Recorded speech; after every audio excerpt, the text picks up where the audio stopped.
bagaimanakah posisiku, makomku di sisi Allah? Apa jawaban imam ini? Bagaimanakah engkau meninggikan Allah di dalam qalbumu, setinggi itulah engkau di sisi Allah Subhanahu wa ta'ala.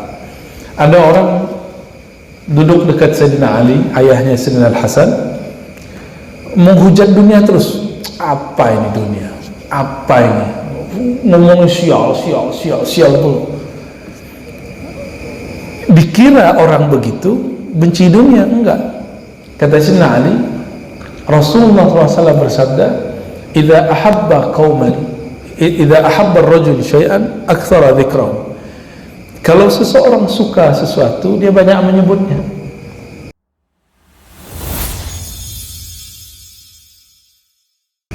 Kalian akan mengingkari apa yang kalian lihat. Lalu para sahabat sudah siap-siap megang pedang. Terus kami harus gimana wahai Rasulullah? Nabi gak bilang kamu berontak. Apa kata Nabi SAW? Tu'adduna al-haq alladhi alaikum wa tas'alullaha ta'ala lakum alladhi lakum. Tunaikan saja hak kewajiban kalian, mintalah kebaikan dari Allah. Jadi bukan berontak ya. Bahkan dalam hadis yang berikut Nabi mengatakan fasbiru hatta talqauni alal haud ya. Sabar saja sampai bertemu aku di telaga al-haud. Kita sekarang masuk ke bab yang baru, yaitu bab as-siddiq. Sering dengar siddiq. Siddiq biasanya kita sebut sifat Rasulullah. Apa sifat Rasulullah? Siddiq. Apa arti siddiq? Sama yang dikalamkan dengan yang dibuat. Tapi dalam ilmu kerohanian ada tambahannya, kesamaan zahir dan batin. Kalau dalam ilmu akhlak cukup lisan dan perbuatan, tapi dalam ilmu rohani munasabah atau muwafaqatul az-zahir wal batin, sama yang di dalam ini dengan yang di luar. Itu siddiq. Di sini disebutkan ya ada 3. Nah itu ya ayyuhalladzina amanu taqullaha wa kunu ma'as shadiqin. Jadi orang beriman itu enggak cukup dia beriman sendiri, enggak cukup dia bertakwa, dia mesti ada komunitas. Wahai orang beriman, At-Taubah, surat Taubat ayat 119, ittaqullah, takutlah kepada Allah, wa kunu ma'as shadiqin, dan hendaklah kamu bergabung bersama orang-orang yang shadiq, orang-orang yang sidik, yang bersifat sidik, yang sama batinnya, qalbunya dengan lisan perbuatannya. Kita disuruh untuk bergabung dengan mereka ya. Dalam surah Al-Ahzab, sifat siddiq ini disebut sebagai sifat lelaki dan perempuan. Was-sadiqin ayat 35 ya, Al-Ahzab 35.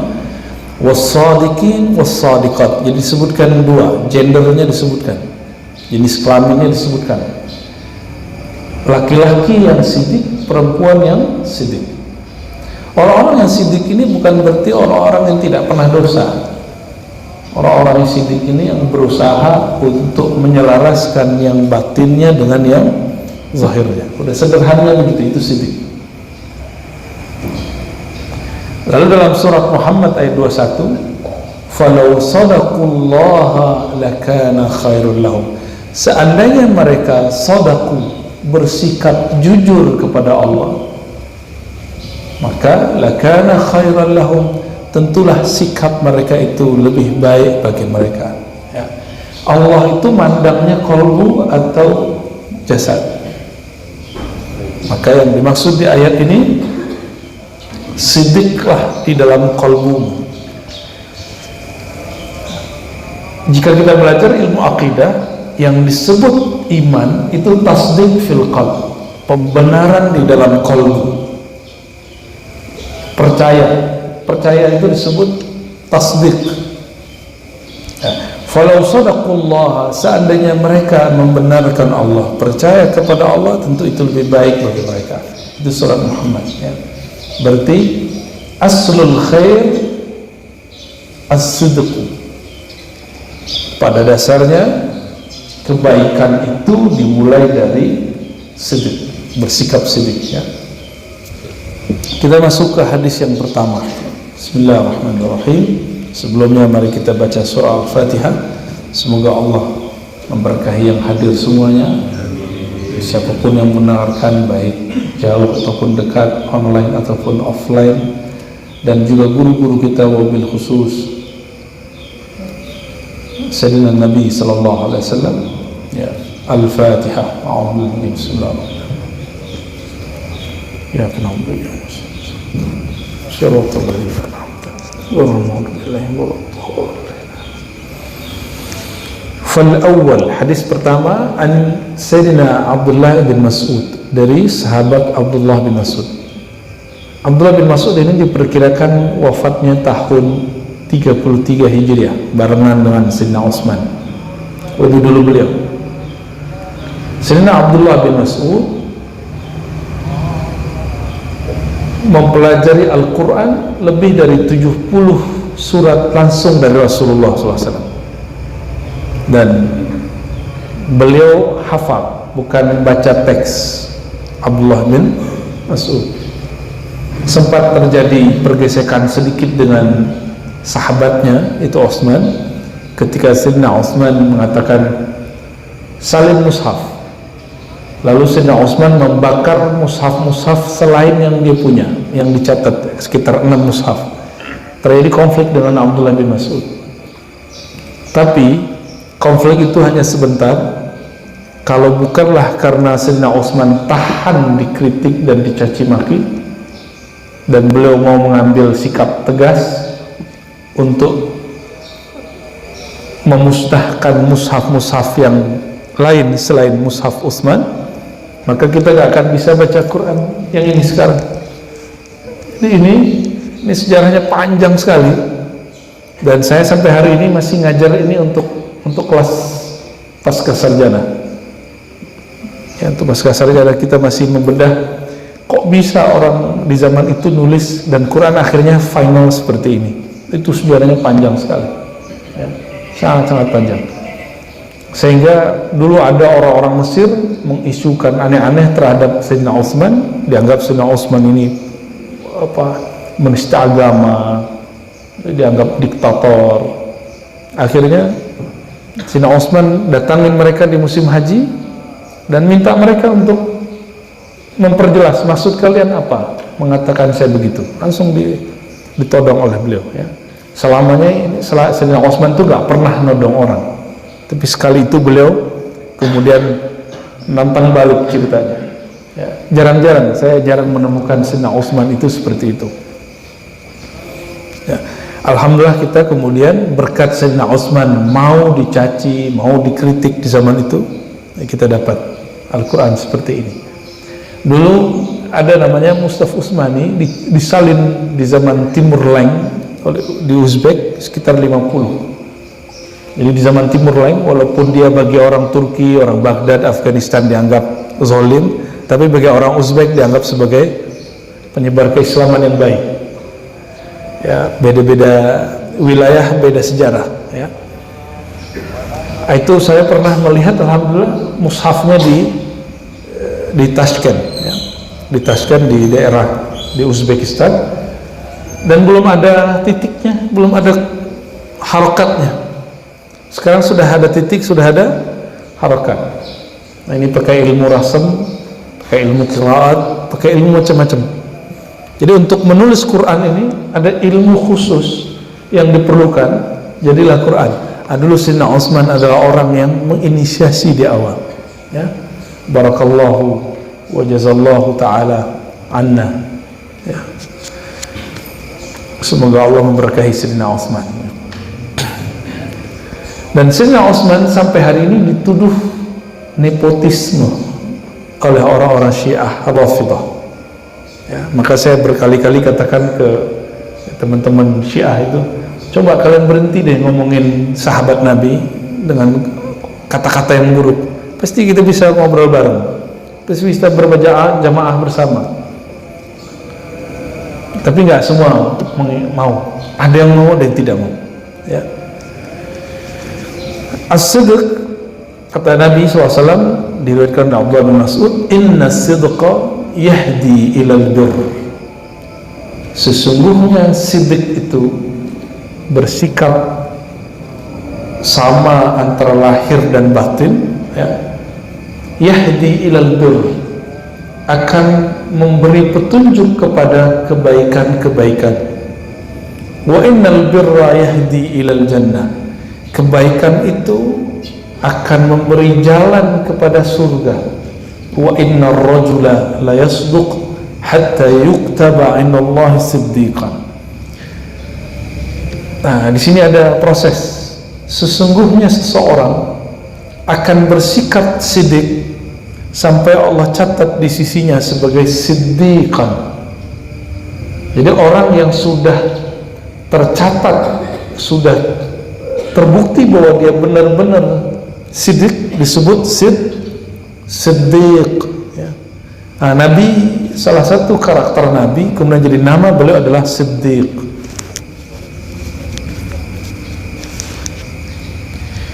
Maksudnya apa? Ini kalau orang jujur, sekali dia jujur, dia akan berlatih jujur. Nah, nanti Allah tulis dia siddiqan. Wa innal kadhiba, dibalik, biar faham, Nabi kembali membalik. Wa innal kadhiba, sesungguhnya kebohongan, yahdi ilal fujur, akan membuka jalan kepada kekejian. Maksudnya sekali orang berbohong, dia akan membuka pintu kebohongan kedua, bohongan ketiga, keempat. Nah, ini maksudnya. Wa innal fujur, kalau sudah dia buka pintu kekejian, dia sedang membuka pintu ke an-nar, neraka. Hati-hati nih, ada yang kecil terutama. Jujur walaupun dihukum itu lebih baik daripada bohong, selamat dari hukuman, ya. Pernahkah Allah tidur? Allah nggak pernah tidur. Maka Allah tidak pernah bisa ditipu. Kalau guru-guru kalian bisa ditipu, bisa ditutup, tapi Allah nggak bisa. Wa inna ar-rajula la yakdhibu hatta yuktaba 'inda Allahi kadzaban. Orang kalau pernah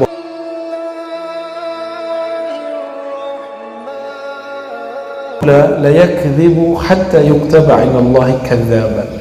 Orang kalau pernah bohong sekali, maka dia akan terpaksa berbohong kedua, ketiga, keempat, sampai disebut kadzab. Kadzab itu bahasa Arab artinya banyak bohong. Dalam bahasa Arab kadzab fa'al disebut dengan mubalaghah, fa'il mubalaghah, orang yang bohongnya udah nggak dihitung, ya. Jadi kalau hadis ini diringkas, miftahul jannah as-sidqu, kunci surga adalah sidq, bersikap sidq. Hadis kedua, an Abi Muhammad Al-Hasan bin Ali bin Abi Thalib, dari Abu Muhammad cucu Rasulullah, yaitu Al-Hasan bin Ali bin Abi Thalib. Khusus untuk zuriat Nabi, ulama kita membolehkan kalimat alaihissalam, Hasan alaihissalam, ya. Boleh juga pakai, kalau pakai Sayyidina Ali, karramallahu wajah. Dan itu bukan ajaran di luar ahlu sunnah, masih ahlus sunnah, ya. Nah, yang paling aman radhiyallahu anhuma, ya. Semoga Allah meridhai keduanya. Qala hafiztu min Rasulillah, aku hafal dari Rasulullah, kata Sayyidina Al-Hasan. Kenapa saya sering menyebut sahabat dengan kata Sayyidina, apalagi Hasan bin Ali? Karena Nabi mengatakan ketika Sayyidina Al-Hasan dan Husain sedang main-main, beliau mengatakan, nunjuk, huma sayyida syababil jannah, mereka berdua adalah sayyid, pemimpin anak-anak muda di surga. Semua di surga umurnya 33 tahun. Nanti kita sama umurnya, sama Pak Haji. Tenang Pak Haji. Umur sekarang udah macam-macam ya, ada yang 25, ada yang 30, ada yang 40, ada yang 50, ada 60. Nanti umur di sana sama. Yang beda itu cuma makomnya yang beda. Ya, makomnya itu ya tergantung di kolbunya itu Allah seberapa tinggi. Jadi ada seorang bertanya kepada gurunya, wahai Tuan Syekh, di situ riwayatnya Abu Yazid, bagaimanakah posisiku, makomku di sisi Allah? Apa jawaban imam ini? Bagaimanakah engkau meninggikan Allah di dalam kolbumu, setinggi itulah engkau di sisi Allah Subhanahu wa ta'ala. Ada orang duduk dekat Sayyidina Ali, ayahnya Sayyidina Al-Hasan, menghujat dunia terus. Apa ini dunia? Apa ini? Ngomong sial tuh. Dikira orang begitu benci dunia, enggak. Kata Sayyidina Ali, Rasulullah SAW bersabda, idza ahabba ar-rajul syai'an aktsara dzikrahu. Kalau seseorang suka sesuatu, dia banyak menyebutnya. Ini orang dari awal duduk sampai udah lama yang disebut-sebut dunia sial, dunia laknat, pemerintah zalim, pemerintah sial. Akhirnya hari-hari cuma menghujat. Kata Sayyidina Ali, sebenarnya kamu cinta. Jadi orang yang menghujat dulu Presiden Soeharto, Gus Dur, sekarang Jokowi, ya, sebelumnya Soekarno, itu orang yang cinta sebenarnya sama mereka ya. Karena disebut-sebut mulu, jadi status, jadi diposting. Ya, saya senyum aja, makanya dicintai. Orang-orang seperti ini lagi cinta. Kalau dia cinta kepada Allah, pasti dia banyak nyebut nama Allah. Lalu ngapain dia nyebut begitu? Supaya menyembunyikan sesuatu di dalam dirinya. Orang yang hujat dunia dia ulang-ulang, berarti ada sesuatu keburukan yang dia sembunyikan dari kalbunya. Mungkin dia cinta dunia. Nah, kalau menghujat pemimpin itu rata-rata ingin disebut pro politik A, B, C, D di sisi orang lain. Hati-hati juga, itu riya yang tersembunyi. Untungnya duniawi. Riya dalam hal duniawi itu tidak sampai kepada derajat yang terlaknat ya. Kalau yang dalam masalah ukhrawi kan fawailul lil musallin, celaka, terlaknat orang-orang yang merasa dirinya sholat padahal waktunya dia tidak jaga, dan yang kedua dalam sholatnya dia riya ya. Baik. Apa kata Sayyidina Hasan? Sayyidina Hasan menghafal ini ketika Nabi sudah mulai sangat sepuh ya, 60-an waktu itu. Nabi itu diangkat bukan karena beliau sakit-sakitan atau tua. Kenapa Nabi diangkat? Kenapa Nabi kemudian wafat? Karena tugasnya sudah selesai. Jadi kapan kita wafat? Kalau tugas kita selesai. Jadi nggak usah khawatir ya, mau pandemi kayak gimana nanti balik lagi. Kalau tugas kita belum selesai gak diambil. Ntar anak saya gimana? Nggak usah mikirin itu ya. Ntar ini gimana? Ntar nggak usah pikirin itu. Kalau tugas selesai, Allah ambil ya. Hafiztu min Rasulillah SAW. Aku hafal dari Rasulullah SAW. Nah, ini ketika Rasulullah sudah mau selesai tugasnya. Maka ini hadis-hadis akhir yang didengar beliau. Da' ma yaribuk ila ma la yaribuk. Ini sudah jadi kaidah fikih. Tinggalkan yang membuat kolbumu gelisah. Raib itu sesuatu yang bikin gelisah dalam kolbu, kepada sesuatu yang tidak membuat dirimu gelisah. Ini terjemahan kolbiahnya. Kalau terjemahan ahli fikih, tinggal yang ragu, ambil yang engkau tidak ragu. Tapi kalau saya menerjemahkan, tinggalkan yang membuat jiwamu, kolbumu gelisah, kepada hal yang membuat kolbumu mantap. Bagaimana caranya? Ada namanya indikator. Nabi itu kalau ngomong, dulu belum ada namanya tesis, hipotesis gitu ya, belum ada. Tapi Nabi sudah berbicara dengan model itu. Ada kaidah, lalu ada indikator kebenaran dari kaidah itu. Beliau kemudian memberikan indikatornya. Apa kata beliau? Fa inna sidqa tuma'nina. Indikator kamu benar, kamu tidak salah, at-tuma'nina, ada kedamaian, ketentraman di dalam qalb. Saya pernah cerita dulu, mungkin lupa. Dulu waktu saya pernah kerja di satu lembaga keluar kota, waktu itu jam saya rusak atau apa, saya beli jam, masih ingat ya, mungkin ada yang ingat satu dua. Saya beli jam tapi saya lupa itu pakai duit kantor atau duit saya pribadi. Itu seminggu sholat saya gak bisa khusyuk. Biasanya sholat itu terasa kayak ngobrol dengan Allah. Ini enggak. Setiap kali sholat saya biasa masang di sebelah kiri, Allahu Akbar, kepegang gak? Kepegang nih sebelah kiri. Itu kayak dia ngomong, aku bukan dari duitmu. Tapi yang bisikan satu lagi, dari duitmu kok. Seminggu 5 waktu saya tidak khusyuk. Itu harganya cuma 300.000. Zaman-zaman masih mahasiswa, saya sekaligus kerja. Bayangkan 300.000 bikin saya nggak khusyuk. Padahal kalau itu kita kencengin dikit bisa jadi milik saya. Anggap saja itu milik saya, kan selesai. Kan hukum fikih, hilangkan yang ragu.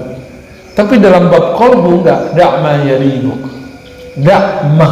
Nah, ada kalimat itu ma itu diartikan sebagai al-asbab allati yuribu, sebab-sebab apa saja yang membuat engkau ragu, membuat engkau gelisah. Da'ma, maka kata ma dalam bahasa Arab tadi tidak hanya berarti yang, isim mausul, penghubung, tapi di situ ada makna. Apa saja sebab-sebab yang membuat engkau ragu, maka tinggalkan. Akhirnya karena sudah beli, sudah dipakai, yaudah 300.000 nya dibalikin ke kantor. Itu hari Senin saya sholat, saya nangis. Orang kayak kehilangan sesuatu lalu ketemu. Gimana rasanya? Kita suka sesuatu, nggak ketemu dia, atau ketemu, itu bergetarnya luar biasa. Sholat zuhur saya nangis ya. Itu baru 300.000. Gimana kalau ada orang yang nggak jelas makan duit 3 juta, 300 juta, 3M, 3T, itu sholatnya gimana tuh dia ya? Nggak bisa dibayangkan dia sholat kayak gimana. Nah, jadi apa indikator sidq? Ada kedamaian, ketentraman di qalbu. Kenapa? Orang itu tentram jika yang zahir dengan batinnya sama. Jadi kenapa sholat kok masih gelisah? Berarti qalbunya dengan fisiknya belum sama. Kepalanya sudah sujud, qalbunya belum sujud. Tangan sudah naik, Allahu Akbar, tapi qalbu belum membesarkan Allah di dalam diri, masih membesarkan diri. Makanya sholat kaki masih nyari kawan ya. Itu sih boleh dalam fikih, tapi dalam ilmu rohani itu cacat ya. Kita hanya meluruskan kaki, mencari kaki kawan sebelum takbir. Kalau sudah takbir jangan cari-cari lagi ya. Itu bukan khusyuk, namanya kusut ya. Wal kadhib raibatun, sedangkan kebohongan itu penciriannya satu, yaitu gelisah, gundah di dalam qalbu ya.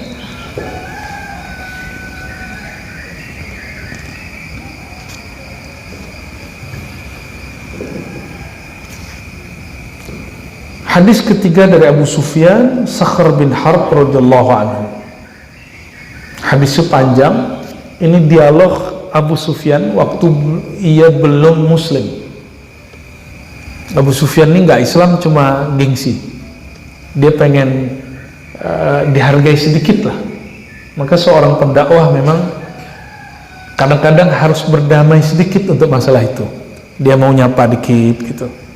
Abu Sufyan ini masuk Islam ketika Nabi mengatakan masuk Mekah tahun ke-8 Hijriah, siapa yang masuk ke rumah Allah selamat, siapa yang masuk ke rumah Abu Sufyan, rumahnya gede, selamat. Dia merasa dihargai, langsung masuk Islam. Jadi penghalang dia masuk Islam satu aja, kok Muhammad ini ponakanku kok kurang hargain aku, kira-kira gitu. Coba dihargain saya sokong dia. Nah, ini Abu Sufyan ketika dia bawa barang dagangan ke Rum Timur, yaitu Suria. Heraklius dalam bahasa Arab itu Hirokla ya, itu bertanya, Abu Sufyan, dia belum muslim, fama ya'murukum, apa ajaran orang yang mengaku nabi di kampungmu? Kata Abu Sufyan, ajarannya sederhana, wa'budullah wahdah wa la tusyriku bihi syai'a, sembah Allah jangan syirik, watruku ma yaqulu aba'ukum, tinggalkan ajaran-ajaran syirik orang-orang tua kalian. Hadis ini dipakai oleh kawan saya yang baru hijrah untuk membid'ahkan amalan Ustadz Fadun yang suka ziarah, yang suka tawasul, yang suka yasinan, tahlilan. Itu orang tua-tua kalian ini disuruh tinggalkan. Watruku ma yaqulu aba'ukum, tinggalkan ajaran orang tua kalian. Orang tua yang ada di hadis, yang ada di ayat itu disebut orang tua nenek moyang yang musyrik. Sedangkan tawasul mayoritas umat Islam Ahlus Sunnah itu menganjurkannya ya. Tabarruk, mengambil berkah, itu hadisnya mutawatir, ada di Bukhari, ada di Muslim. Ingkar itu bisa kufur. Tabarruk itu ngambil berkah rambut Nabi ya, bekas-bekas Nabi SAW. Kenapa kita sampai hari ini masih muter Ka'bah? Kalau tawaf ngapain? Kalau sholat ngapain ngadap ke sana? Karena tempat itu dulu yang tadinya Nabi menghadap kiblat kemana? Ke Palestina, ke Al-Quds. Di zaman beliau diubah. Maka kita sholat menghadap ke kiblat yang sekarang itu tabarruk namanya, mengambil berkah Rasulullah SAW. Kenapa sampai hari ini dianjurkan mencium Hajar Aswad? Kata Sayyidina Umar, hei Hajar Aswad, kamu ini tidak bermanfaat bagiku, tidak ada mudarat bagiku, kecuali karena aku melihat Rasulullah menciummu, maka aku menciummu. Ini Sayyidina Ali, Sayyidina Utsman, Sayyidina Umar ya. Sayyidina Ali datang, beliau lain ngomongnya, enggak, wahai Hajar Aswad, sebaliknya justru engkau bermanfaat dan bisa memberi mudarat dengan izin Allah. Jadi mereka ini beda ahwal rohani. Jika sahabat dalam torikotnya sudah berlain, ini torikot rohani namanya. Sayyidina Umar torikotnya torikot tauhid. Apa arti tauhid? Torikot itu jalan, hanya mentauhidkan Allah Subhanahu Wa Taala. Sedangkan Sayyidina Ali torikot tabarruk, mengambil berkah ya. Ini amalannya orang Indonesia nih, paling senang ngambil berkah ya, salaman ya, cium tangan. Dan sekarang kita beruntung, artefak-artefak yang berasal dari Rasulullah sudah banyak nyampe di Indonesia, sudah banyak ya. Saya pun dapat, tapi saya nggak boleh cerita, repot orang kalau sudah mencari begitu. Kerjanya itu lupa ngaji. Tabarruk itu matlub, itu dituntut, tapi yang lebih tinggi adalah mencari ilmu. Itulah keberkahan yang tidak ada hentinya ya. Lalu kata Abu Sufyan, itu dalam bab tauhid ya, orang lupa Nabi itu tidak hanya mengajarkan tauhid. Yang paling mahal, wa ya'muruna bis-shalati was-sidqi wal-'afafi was-silah. Ada 4. Rasulullah itu mengajarkan kami salat, bersikap sidik, afaf, menjaga kehormatan, bisa juga berarti tidak minta-minta, was-silah, ini yang paling mahal, menjaga silaturahim. Dan Nabi itu jaga silaturahim tidak hanya kepada muslim, tetapi juga kepada non muslim. Jadi saya berhusnuzon jika ada tokoh agama yang duduk bersama dengan lintas agama, barangkali dia masuk ke bab silah, ya. Barangkali itu bagian dari cara dia berdakwah, ya. Kita nggak usah tuduh dia liberal, plural, ya. Allah maha tahu isi kolbunya.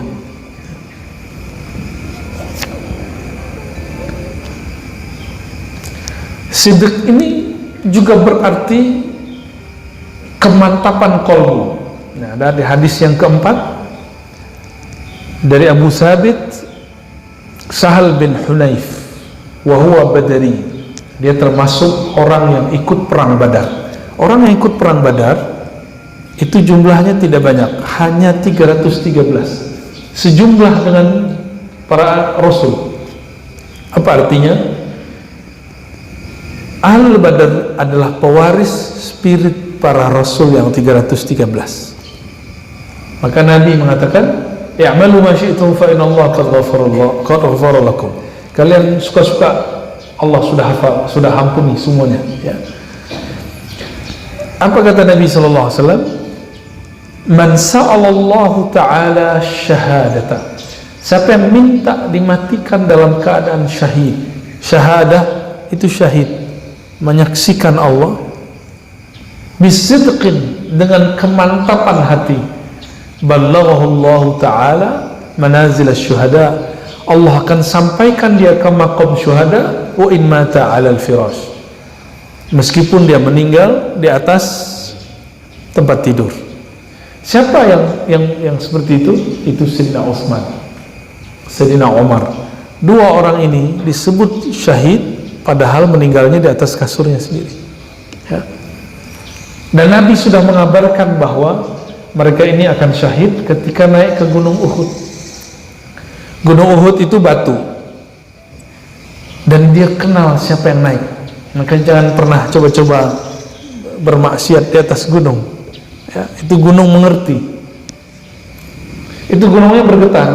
Akhirnya Nabi menghentakkan kakinya, "Wahai Uhud, di atasmu ada Rasul, ada seorang Siddiq yaitu Abu Bakar, dan ada dua orang syahid." Nabi sudah mengabarkan akan cara meninggalnya dua orang ini, bahkan tiga orang ini, Abu Bakar, Umar, dan Utsman, ya.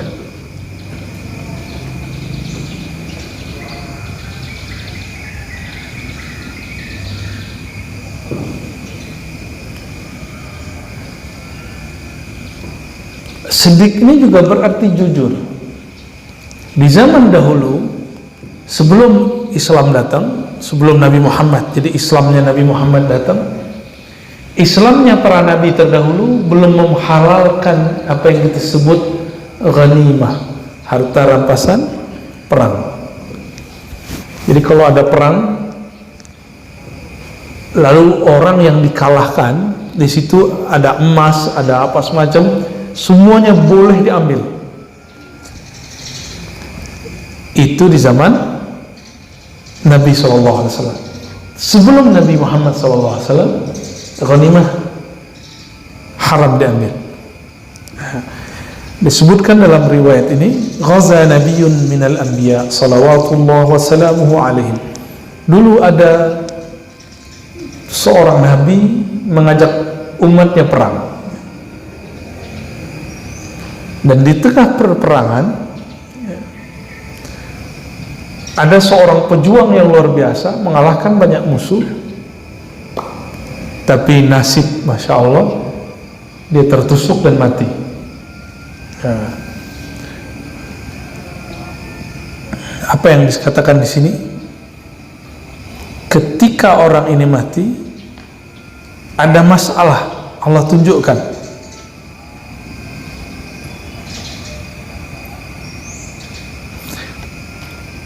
Nabi ini ngomong, "Inna fikum ghululan falyubayyi'ni min kulli qabilatin rajulun." Nah, kalau di sini orangnya belum mati, ya. Di sini belum mati. Hendaklah kalian berbaiat kepadaku min kulli qabilatin rajulun, dari setiap satu kabilah satu orang perwakilan. Jadi dulu orang perang itu per suku, kirim. Kirim satu orang yang berbaiat kepada Rasul tersebut.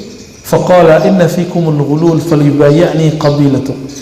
Ya, di antara kalian ini ada yang ghulul, korupsi. Korupsi itu dia ngambil harta rampasan perang tapi disembunyiin. Lalu setiap orang menjulurkan tangannya, lazaqat yadu rajulin biyadi. Ya, dia bukan menjulurkan, ya menjulurkan ya bahasa Indonesia. Tangan begini itu apa? Benar, menjulurkan, bukan menjulurkan lidah kan? Ya.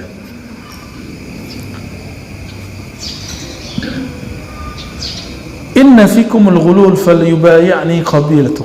Terus faja'u bi ra'si misli ra'si baqaratin min adh-dhahab fawada'aha faja'at nar fa'akalatha falam tahul ghanaim li ahadin qablana. Ya, kalau di sini satu versi masih ternyata benar, tiba-tiba ada satu kelompok membawa harta ghanimah. Ya, membawa harta ghanimah. Di zaman Rasulullah ada kejadian orang yang tadi bisa mengalahkan siapa saja, tapi nasibnya tidak beruntung, mati. Ketika dia hendak disolatkan, Nabi merasa ada sesuatu. Pas dipegang, di dalam mantelnya ada emas. Ada emas dia simpan. Jadi dia lagi perang, yang terbayang sama dia ghanimah, harta rampasan perang. Karena memang ada satu riwayat di Tabrani kepada para jomblo yang hendak menikah tapi gak punya modal, kata Nabi, jahidu taghtanimu, berjihadlah kamu lalu ambillah harta rampasan perang. Nabi pernah ngomong gitu dulu. Jadi dulu perang itu tuntutan zaman itu. Dulu orang konflik dikit perang. Perangnya Ukraina itu yang besar kan beritanya. Tapi dulu lebih dahsyat, perang itu dulu lebih dahsyat, main fisik, ya, ketemu dan gerilya mereka dulu. Kalau sekarang kan lebih kepada alat-alat aja ya. Kita nggak tahu nih kapan berhenti perangnya. Ya, perang itu yang menang rugi, yang kalah rugi, nggak ada yang manfaat. Ya. Dan negara sekitarnya hancur. Yang di sana perang, tapi kita yang kemudian yang kesulitan, benar nggak? Harga minyak naik, yang bikin apa nih untuk tahu kedelai naik semua. Tapi alhamdulillah, karena itu berbahaya untuk kesehatan ya. Kalau terlalu banyak itu bahaya.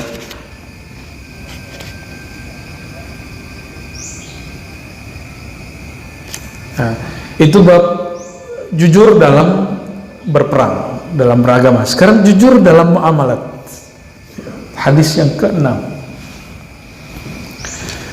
Ada Abu Khalid Hakim bin Hizam, ini sahabat Nabi radhiyallahu taala anhu, yang Islam sama dengan Abu Sufyan, yaitu tahun ke-8 Hijriah. Nabi masuk ke kota Mekah, pulang kampung dan tidak umroh tahun 8 Hijriah. Masuk kota Mekah nggak umroh, itu gimana? Nggak afdal ya? Kenapa Nabi tidak umroh di tahun ke-8? Karena umroh amalan pribadi, sedangkan Nabi Fathu Mekah Nabi dengan silaturahim. Nabi mengamankan Mekah dengan cara bersilaturahim. Datang ke Abu Sufyan, semuanya Nabi temui. Ya. Dan beliau hanya sekitar sepekan, seminggu di Mekah dan tidak sempat untuk umroh lalu pulang. Ya, kita kalau dengar ada orang ke Mekah nggak umroh, kita bilang apa? Goblok itu orang, bodoh itu orang. Ya, kita ngomong begitu. Nabi enggak. Nabi ketika ada amal sosial, ada amal private, pribadi, personal, yang beliau tinggiin apa yang dulu? Sosial. Nah ini contohnya ya.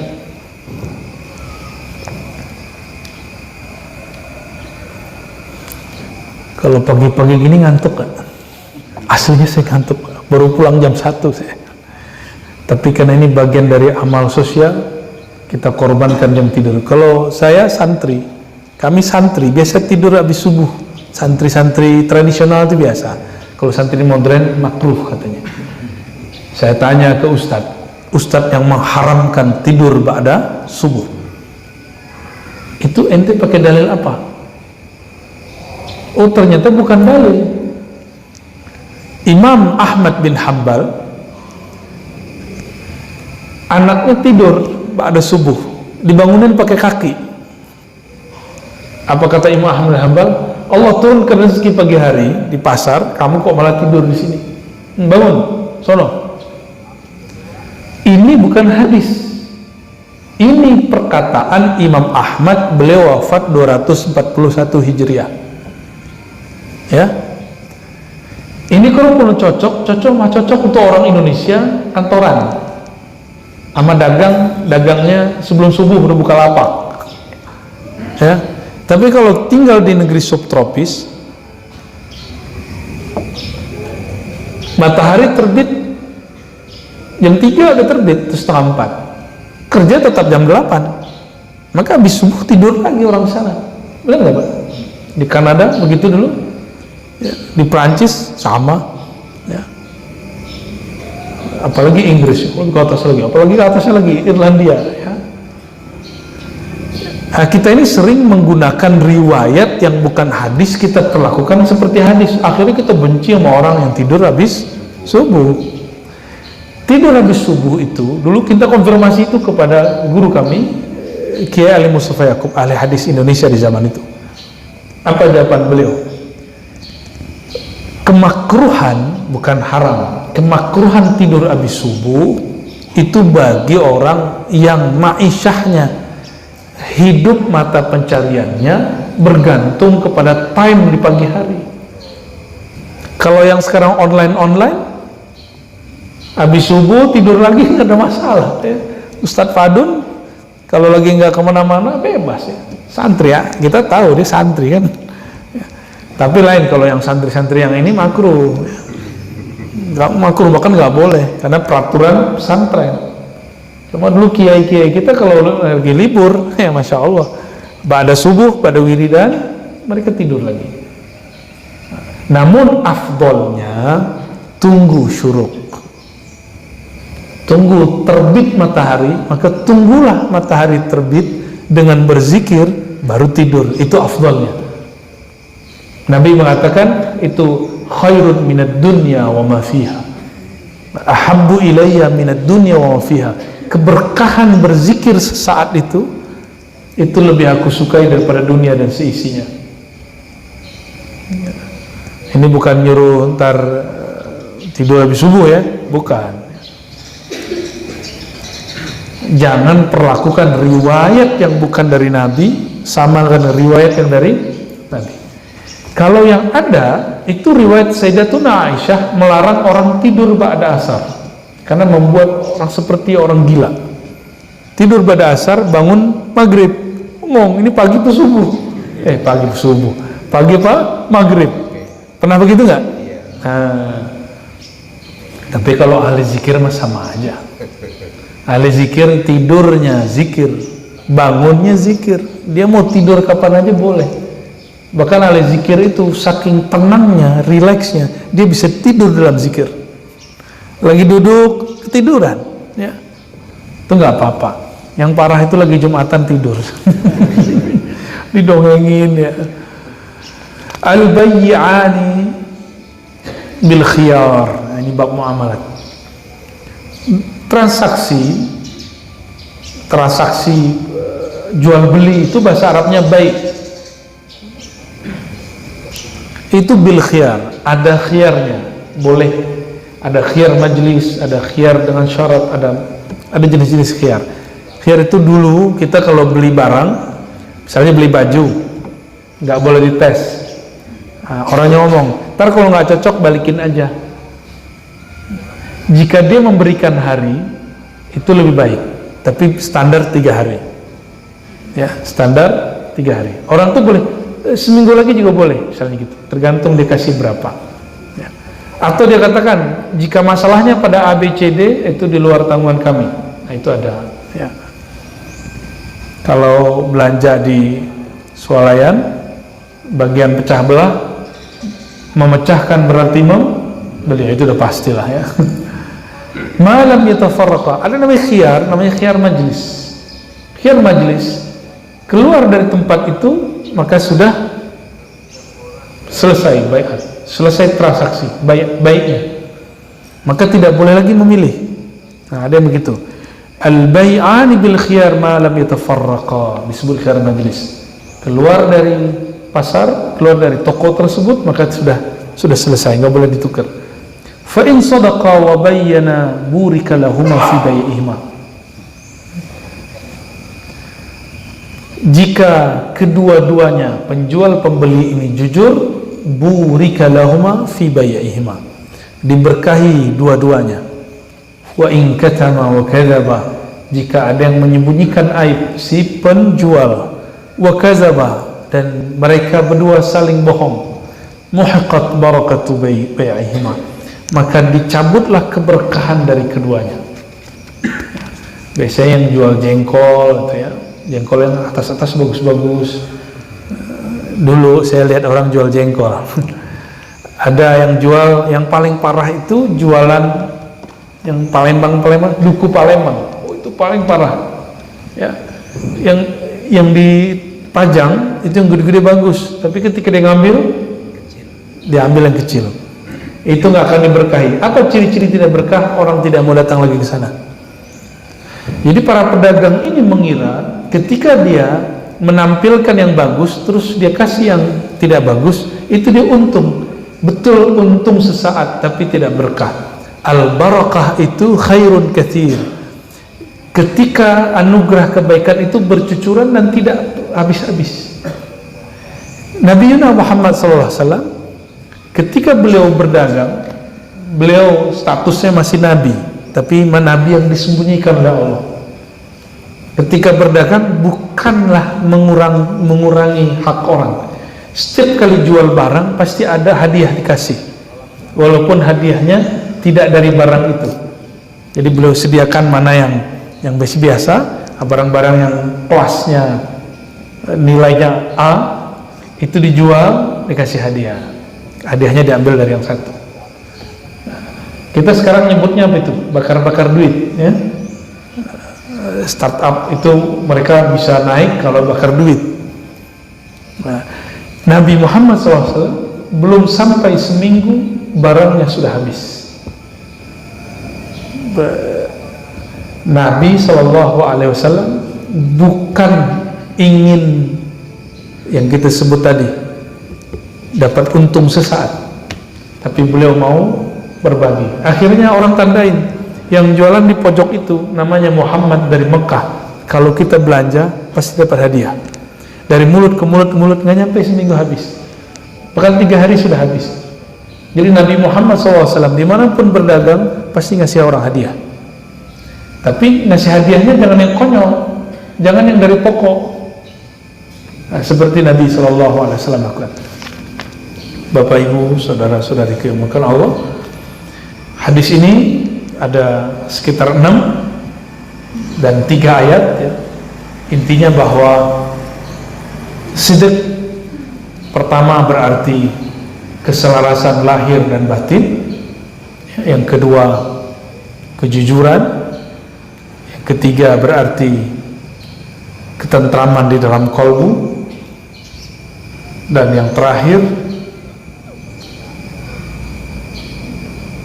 kejujuran dalam bertransaksi ya. Termasuk juga dalam berjihad, bermuamalat dan lain sebagainya. Semoga Allah Ta'ala memberikan sifat siddiq kepada kita, keluarga kita, anak-anak, santri, keluarga, dan terutama para pemimpin-pemimpin di negeri kita ya. Allah marzuqna sidqa, Allahumma balligh ilaina asy-syahadah bis-sidq,